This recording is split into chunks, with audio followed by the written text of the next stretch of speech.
My name is Alicia Jean and I love to read and review books. I also write books as well. And I've been reviewing books for at least a year now.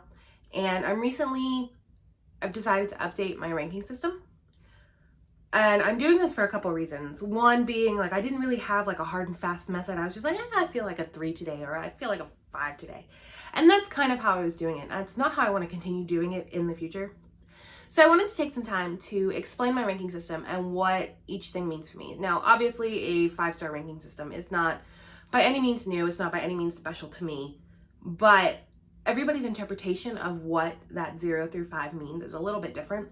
And so I wanted to take this time to explain that for me specifically. I also want to add that my dog is my everything. So instead of using stars, you're going to be getting it out of Mipha's because Mipha is my baby and I love her. I also want to note that on some written blogs or some video blogs, I have seen that they review books that if it's below a certain point that they're not going to review it. And that is not the case here. If I did not like a book, I will be reviewing it honestly on that 0 through 5 ranking. So you will see the negative books as well as the positives. 0. What does a 0 mean? So in my world, it is kind of twofold and it means two different things. The first thing it's going to mean is I did not like this book. I did not find anything redeeming about it. It made me really angry, really upset.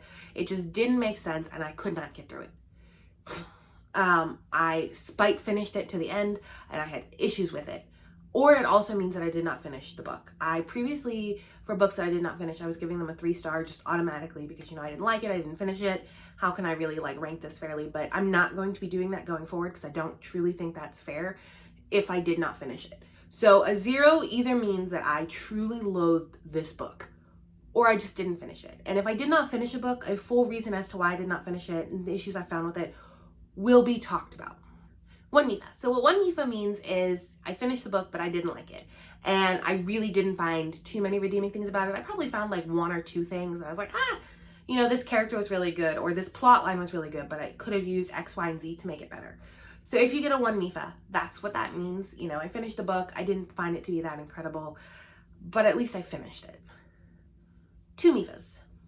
What 2 Mifas means is, I generally liked the book. I got to the end of it. I thought there were some really good things about it, but there were some major issues with it, such as I recently finished a book where the book itself was pretty good. I liked the plot line. I liked the story of it, but almost every other page I was seeing a ton of grammatical errors or misspellings, and it made it really hard to get through the book because I would have to constantly go back and reread. I would be like, oh, wait, what was that word? Or what did they mean here? Or an entire word is missing, so I've got to piece together what it means. So that's typically what a 2 Mipha will mean in my world. I liked the book, it wasn't bad, but there were issues.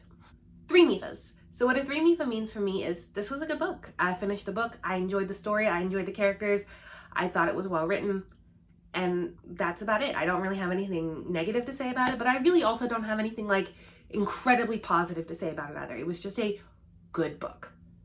4 Miphas. So what does 4 Miphas mean? 4 Mipha means I really, really enjoyed this book. I flew through it in an evening. I loved reading it.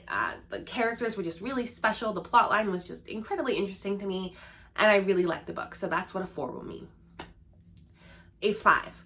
I have been pretty fast and loose with 5s in the past, and that is not going to be the case going forward. A 5 for me from this point forward is basically going to mean this book was incredible. I am ranting about it. I am raving about it. I loved everything about it. I can't wait for the author's next book. I've probably already read all of the author's books because I couldn't wait to see more of what they read. And it means I truly, truly loved it. So that's what a 5 is going to be meaning going forward. Thank you so much for taking the time to watch this, and I hope this kind of clears things up. If you do have any questions, please feel free to reach out to me. So going forward, this is what the ranking system is going to be. It's going to be 0 through 5. Every rank will be very honest. I'm not going to lie about anything. I also do want to add a little caveat because I have had this happen in the past at this point in time where I wrote a review for an author that had reached out to me and I did not like the book for a mix of reasons. And the author had someone to contact me to remove my review because it wasn't positive like they had wanted it to be. I do not remove reviews. The only way that I'm going to update my review or remove my review is if the book itself has been redone entirely. You've re-edited it, you've reworked it, you've redone the plot, and then I'll read it again and, give it a new ranking based on that. But other than that, I'm not I will not be removing reviews. I will not be re-ranking. I will not be doing anything like that. If I am reviewing a book, that is my honest review. My name is Alicia Jean. Thank you so much for taking the time to watch this. I look forward to talking to you guys in the future. Feel free to comment anything below, what you liked, what you hated, any books that you're interested in, but you're not really quite willing to read it yourself and you want somebody else to read and review it for you. Feel free to comment those below. Don't forget to like, follow, and subscribe. That does help me out quite a bit. And if you're wondering what makes me qualified to review books other than the fact that I have read thousands of books in my lifetime, I have published my own book as well. Goldcrest has out as of May 13, 2022, and the second book in that series is coming out as of right now, June 18th, 2023. Thank you so much, and I hope everyone has an amazing day.